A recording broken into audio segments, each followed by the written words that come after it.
Hi, in this video, we're going to take a look at wildcard masks and access control lists. Okay, so wildcard mask, both IPv4 standard and extended ACLs use wildcard masks. You'll also see wildcard masks used with some routing protocols like EIGRP and OSPF. But wildcard masks and subnet masks differ in the way that they match the binary ones and zeros. So, in other words, and this will make a lot more sense once we get started on this, but a wildcard mask, when it is zero, meaning it must match. Okay, when it's a 0 bit, a 1 bit means it can ignore it. It doesn't care. 0, it matters. 1, it doesn't matter. You're probably wondering, well, what does all this mean? Hang in there. I'll show you here in a moment. The nice thing is with IPv6 ACLs, they just don't bother with wildcard masks. They actually use the regular prefix length. Okay, let's just to use an example. Okay, for example, let's assume we wanted to permit access to all users from the 192.168.3.0/24 subnet.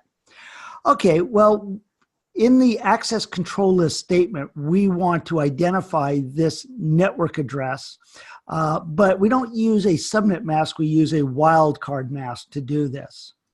And the way to create the wildcard mask is you just take quad 255 and then subtract the subnet mask from it. In this case, the /24. So we get our quad 255, subtract the /24 subnet mask, and there's our wildcard mask. And we apply it to the access control list.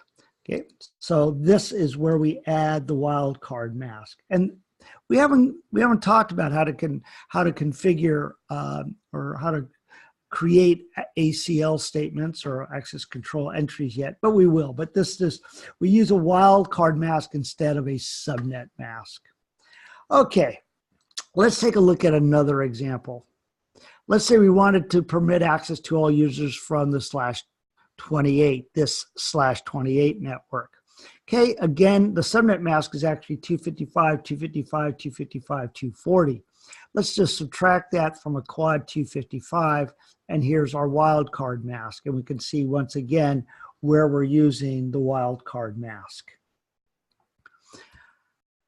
Okay, so what if I want to allow, permit, or deny, in this case, permit just a specific host? Well, the wildcard mask I can use for that is a quad 0 that we see here. To show you how that works, we have our IP address. There it is, the wildcard mask. And so there it is in binary.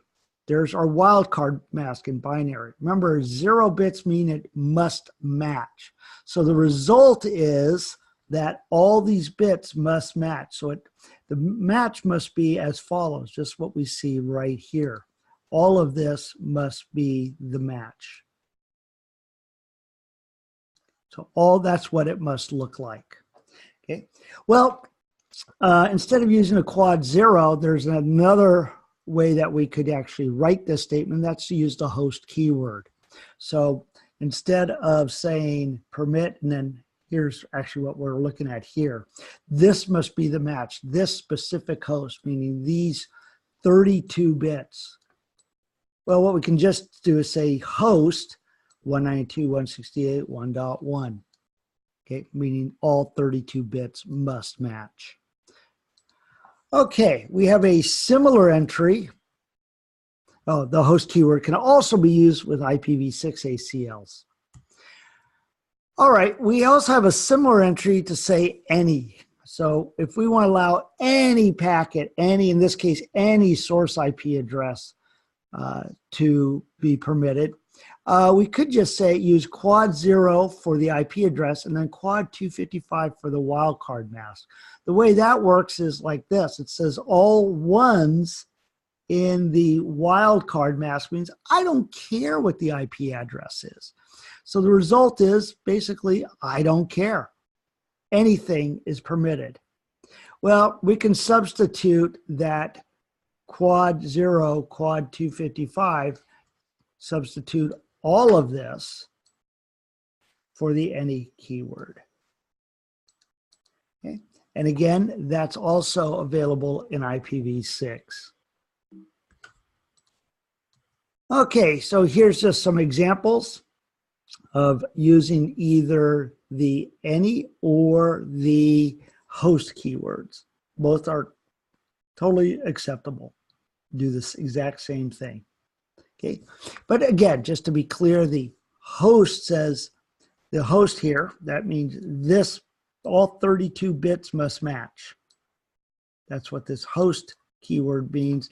That's what the quad 255 wildcard mask means. The any keyword states, I don't care what this is. Okay, so anything matches in this case. All right, that's a little bit on wildcard masks. They'll make a lot more sense to you as we start writing access control lists.